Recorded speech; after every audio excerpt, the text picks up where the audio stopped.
Medellín, December 1989, 2:47 a.m. The bodyguard's hand shook, not from fear, but from confusion. 6 inches from the target's skull, chrome Beretta aimed dead center, finger on trigger. Click, nothing. He pulled again. Click. The gun that had never failed him, 11 kills, never a jam, just betrayed him at point-blank range. 4 seconds of silence, 3 other sicarios watching. Pablo's standing order echoed in his head. No witnesses to failure. The target was a DEA informant who knew where $300 million was buried across Colombia. This single shot was worth $2 million cash and relocation to Spain. The gun had been checked 2 hours earlier, flawless.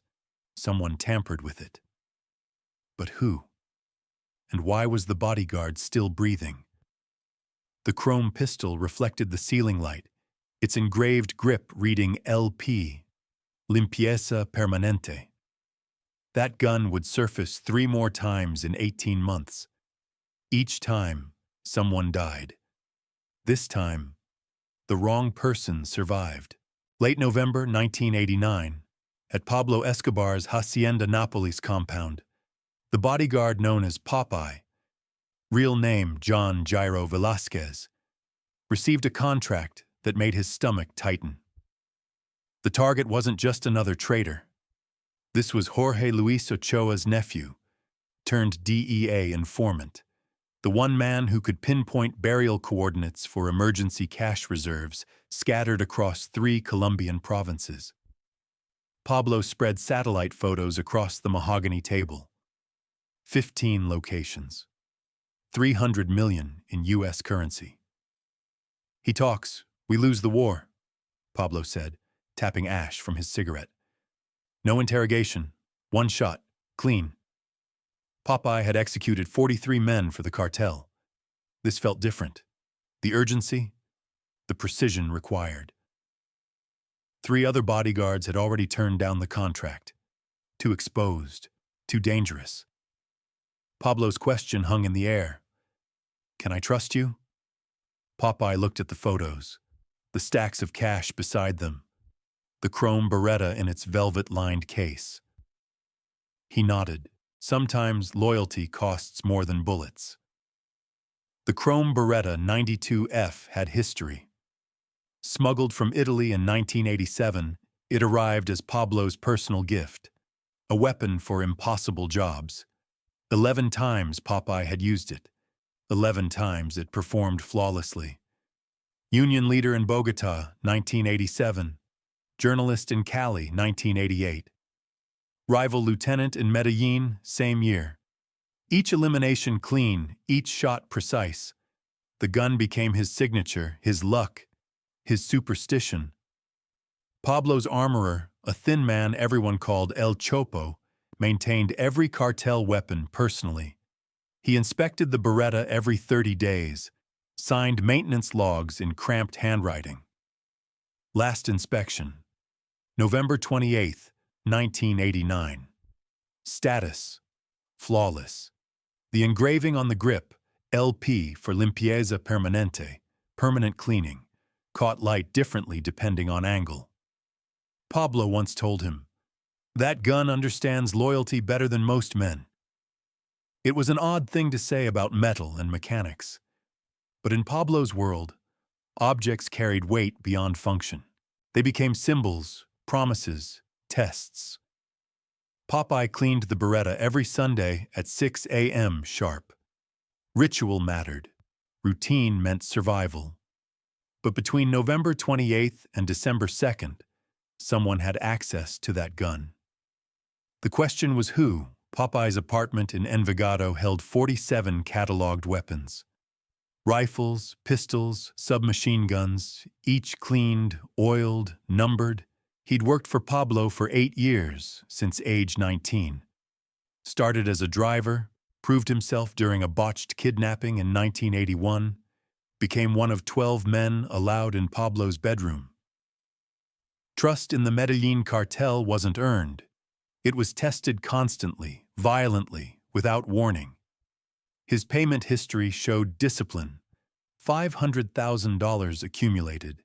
Family relocated to safety in Ecuador. He lived alone, never married, relationships too dangerous.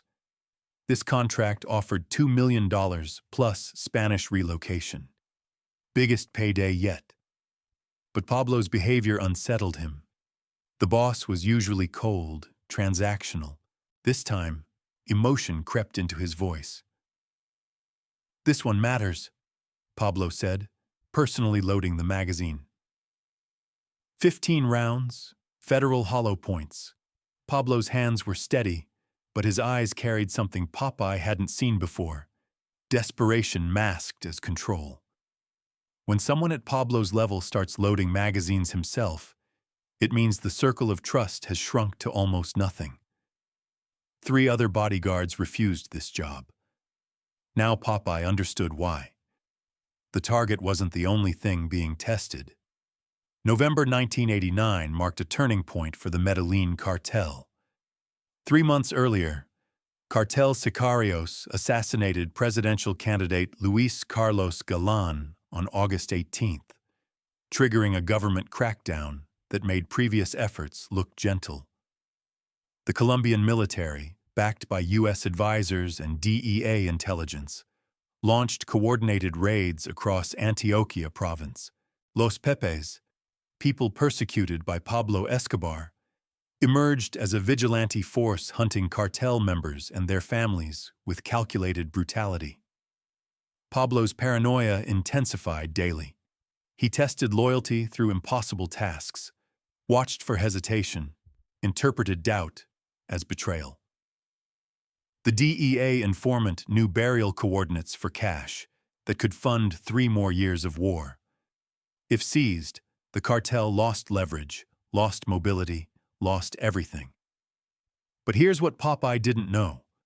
Pablo had offered this same contract to 3 other bodyguards before him: Diego, Carlos, and Miguel, men with comparable kill counts, comparable loyalty. All 3 refused. Diego cited the exposure. Carlos mentioned the DEA protection detail. Miguel just said no. Within a week, all 3 disappeared. Nobody asked questions. Popeye accepted the contract because refusing meant admission. Admission meant a bullet. Sometimes the choice isn't between right and wrong. It's between dying now or dying later. In Pablo's world, every decision is a test you don't know you're taking until it's already over. Early December 1989, Bogotá. Popeye tracked the target for 6 days straight, learning patterns, identifying vulnerabilities, watching from rented rooms and borrowed cars. The informant rotated safe houses every 48 hours. DEA protocol for high-value witnesses facing cartel retribution. But humans need routine even in chaos. They crave familiar faces, comfortable rhythms, the illusion of normalcy inside nightmare conditions. The target visited his sister every Thursday night. 9:30 p.m., same apartment building in the Chapinero district. A middle-class neighborhood where nobody asked questions and nobody volunteered answers. 2 DEA agents escorted him to the entrance, waited in an armored sedan with engine running, picked him up 90 minutes later. That 90-second window between car and door, that's where Popeye would take the shot. He rehearsed in an abandoned warehouse 40 times, measuring distances, calculating angles, timing the trigger pull to match footsteps on pavement. The chrome Beretta felt perfect in his hand. Balanced, loyal, familiar weight that had never betrayed him. He test-fired it twice in the countryside outside Bogotá. Both rounds dead center, no deviation, mechanical perfection. The DEA was spending $2 million monthly protecting cartel informants across Colombia, according to reports in El Tiempo. This one was priority level red. 24-hour surveillance, rotating teams, armored transport, the full protection package. 3 agents rotated 8-hour shifts. Surveillance van parked half a block away. thermal imaging scanning rooftops and windows. But they were watching for car bombs, for teams, for obvious threats with obvious signatures. They weren't watching second-floor apartment windows across the street, particularly not apartments rented 3 months earlier under false names by seemingly legitimate tenants. What Popeye didn't know, he wasn't the only one watching that building with professional interest and violent intent. The Chrome Beretta's history read like a cartel resume written in blood and silence. Before Popeye owned it, the gun belonged to a sicario named Tyson, killed in a police raid in 1986 when a stray round caught him in the throat during a shootout in Medellin's Comuna 13. Before Tyson, it was carried by one of Pablo's original bodyguards from the late 70s, a man whose name nobody spoke anymore because speaking it meant remembering how he died, slowly, publicly, as a lesson about betrayal. Weapons in the cartel passed down like inheritance, each owner adding to the legend, each kill cementing the mythology. This particular Beretta had never jammed, never misfired, never betrayed its holder at the critical moment. Pablo told Popeye once, over whiskey in the Hacienda Napoli's library, "That gun has seen more truth than most priests." It was the kind of statement that sounded philosophical but carried warning. Truth in Pablo's vocabulary meant confessions extracted under duress, betrayals revealed through surveillance, loyalty proven through bloodshed, and unflinching execution of impossible orders. El Chopo's maintenance log showed monthly inspections going back 36 months, every single entry. Condition excellent, no issues. The last inspection, November 28th, included El Chopo's signature and a small notation in the margin. Firing pin inspected, nominal. Between that inspection and the December 2 assignment, the gun sat in Pablo's personal armory at the compound, a climate-controlled room accessible only to Pablo himself and El Chopo. 2 men, 1 gun. Someone made a modification. The question was whether it was accident, sabotage by enemies, or something more calculated. If you knew Pablo, really knew him, understood how his mind worked, you knew there were no accidents. Every detail was message. Every object was test. The Chrome Beretta was about to deliver its most important lesson. December 2nd, 1989, 8 p.m.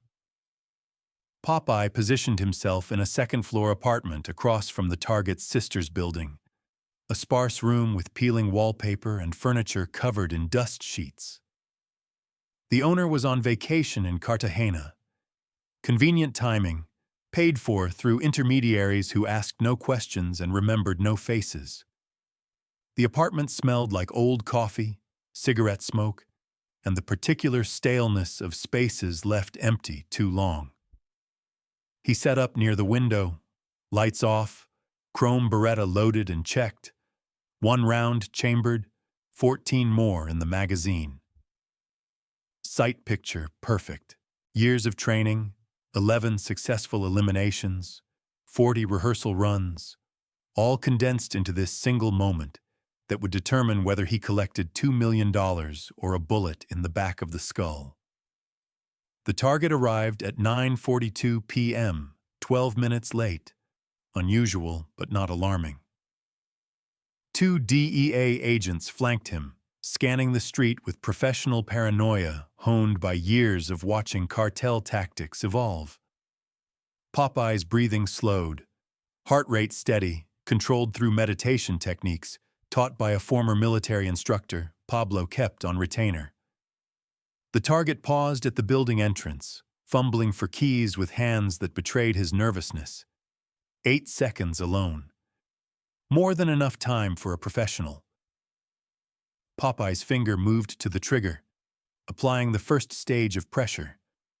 The chrome pistol felt warm, familiar, an extension of his hand rather than separate tool. This was the cleanest shot he'd ever have. Distance, 42 feet. Angle, slight downward trajectory, approximately 15 degrees. Wind, negligible, protected by buildings on both sides. Every variable accounted for, every contingency planned. He'd rehearsed this exact scenario 40 times until muscle memory replaced conscious thought. Sight alignment, breath control, smooth trigger press. This is what perfection feels like, he thought. This is what $2 million in Spanish beaches feel like. His finger squeezed past the break point. Click. What Popeye couldn't see from his window, 3 blocks south, in a commercial van with tinted windows and stolen plates, another team watched the same target through high-powered optics. Led by a sicario named La Kika, Dandani Muñoz Mosquera, known for his cold efficiency and political ambitions within the cartel hierarchy. This group represented a faction within Pablo's organization that believed Popeye would fail. Not through incompetence, not through bad luck, but through design. Los Pepes had approached them 6 days earlier with a separate contract, delivered through intermediaries in a Medellín hotel room. Eliminate the DEA informant, then eliminate Pablo's man. 2 birds, 1 operation. Consolidate power while Pablo's paranoia consumed him from inside. Create vacuum that ambitious men could fill with their own vision for the cartel's future. La Kika watched through military-grade binoculars, waiting for Popeye's shot, waiting for the target to drop. When it didn't come, when he saw Popeye's silhouette freeze in the window, when confusion replaced professional certainty, La Kika smiled. 3 blocks north, invisible to both sicario teams, a DEA surveillance unit monitored the target's sister's building through thermal imaging equipment mounted in a telecommunications van. They'd spotted Popeye's position an hour earlier. Heat signature, subtle movement patterns, professional setup that screamed assassination preparation. But they held back, hoping he'd lead them to Pablo's location, hoping for bigger prize than preventing one more murder in a city drowning in cartel violence. 3 teams, 1 target, 1 moment suspended in time. None of them knew about the scratched firing pin. None of them understood that this wasn't an assassination attempt. It was theater. Pablo had orchestrated the entire setup, not to kill the informant, but to see who celebrated when Popeye failed.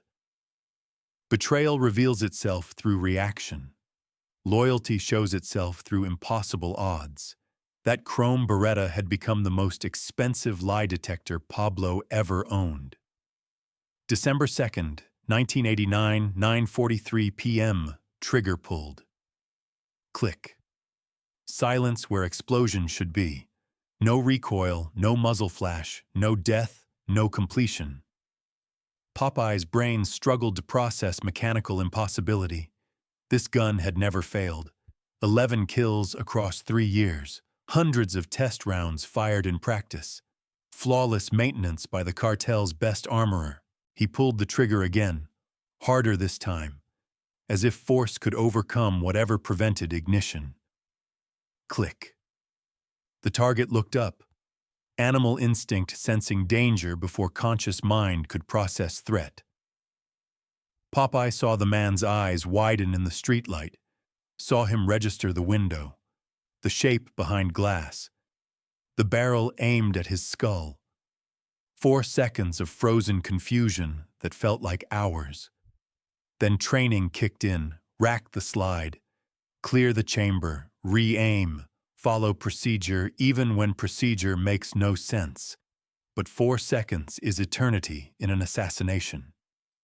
The target bolted inside, door slamming. DEA agents drew weapons, scanning roof lines and windows with sudden urgency, radios crackling commands. Popeye grabbed the chrome Beretta and ran, abandoning position, abandoning setup, abandoning everything except the gun itself. The weapon felt heavier now, poisoned by betrayal, transformed from trusted tool to evidence of failure. A live round was stuck in the chamber. He could see it through the ejection port. The firing pin had struck primer but failed to detonate. Mechanically impossible. Federal hollow points don't fail like this. Quality control on cartel ammunition was obsessive, paranoid, tested repeatedly. The gun didn't jam. It was sabotaged. Popeye's mind raced through suspects. El Chopo compromised by DEA, rival bodyguards seeking promotion, Los Pepes infiltrators, enemies within Pablo's own organization. But the gun came directly from Pablo's hands, loaded by Pablo personally, 2 hours before the assignment. The only conclusion was insane, unless it wasn't. Stairwell descent, 4 floors, 22 seconds of controlled panic. Popeye's legs burned, chrome Beretta gripped in his right hand, safety off, live round still jammed in chamber. Evidence that could hang him. Proof that could save him. Suicide to keep it. Suicide to abandon it. He burst through the street exit into Bogotá's December night. Humid air thick with traffic fumes and danger. South, La Kika's team closing in, 3 men visible now, weapons no longer concealed. North, DEA agents spreading out from the target building, radios active, backup responding. Standard cartel protocol dictated disappearing into Bogotá's slums, ditching the weapon in a sewer or trash bin, vanishing into the network of safe houses and false identities that made the city a ghost maze for anyone running from anything. But Popeye made a different calculation. Running meant guilt. Disappearing meant confirmation. Pablo had tested him before, smaller tests, watching for hesitation, measuring loyalty through impossible choices disguised as routine assignments. This felt bigger, orchestrated. The scratched firing pin wasn't accident or enemy sabotage. It was signature. Pablo's signature. A motorcycle taxi waited at the corner. Prepaid, arranged, too convenient to be coincidence. Popeye climbed on, gun hidden inside his jacket against his ribs. Medellín, he told the driver. Fast. The 40-minute ride felt like confession. Every bump, every turn, every moment carrying that sabotaged chrome Beretta toward Pablo's compound instead of away from danger. Highway 25 cut through mountains, city lights fading into rural darkness, punctuated by occasional roadblocks that the motorcycle navigated through back roads and practiced evasion. Popeye's mind replayed the moment endlessly. Click. The sound that should have been explosion. 4 seconds that separated life from death, success from failure, trust from betrayal. 3 other bodyguards had refused this contract. All 3 disappeared. Now Popeye understood. The contract itself was the test, not the execution. Accepting meant willingness. Failing meant vulnerability. Returning meant choice. Survival plan or suicide mission. The line blurred into irrelevance. Here's what Popeye understood that others didn't. In Pablo's world, failure with loyalty beat success with betrayal every single time. The code wasn't about results. It was about allegiance revealed under pressure, about decisions made when all options looked like death. He'd failed the assassination.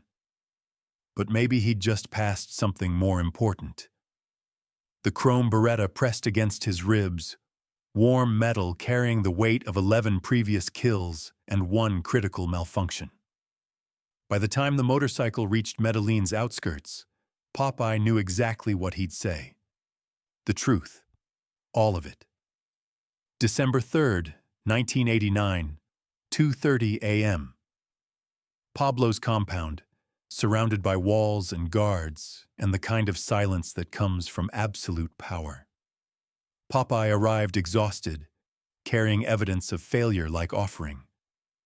Guards searched him thoroughly, found the chrome Beretta, didn't confiscate it.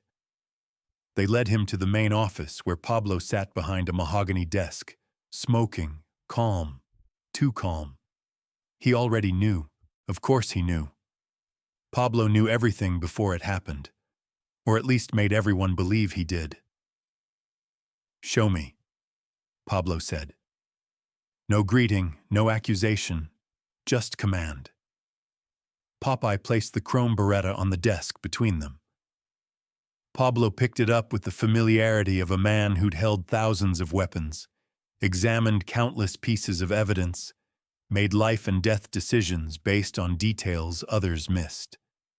He didn't check the chamber, didn't inspect the magazine. He went straight to the firing pin. The scratch was visible even without magnification, deliberate, precise, angled to prevent primer strike without breaking the mechanism. Pablo looked up. "Who gave you this gun tonight?" The question felt like trap and salvation simultaneously. "You did," Popeye answered. 2 hours before the job. You loaded it yourself." Silence filled the room. Pablo set down the gun. "And when it failed, I came back with the gun." The chrome Beretta never fired again. Pablo had it mounted in a glass case at La Catedral, preserved like religious relic. The engraving, LP, took on new meaning. Not permanent cleaning of targets, but permanent cleaning of doubt. The scratched firing pin stayed visible, unrepaired. "Trust is theater," Pablo told visitors. Within 3 years, Pablo was dead, killed on a Medellín rooftop, December 2nd, 1993. Popeye survived, was captured, served 23 years in prison. The gun was seized by police, catalogued as evidence. Its legendary status persists. The pistol that saved a life by jamming. The informant, relocated by DEA, vanished into witness protection. The $300 million? Maybe it existed.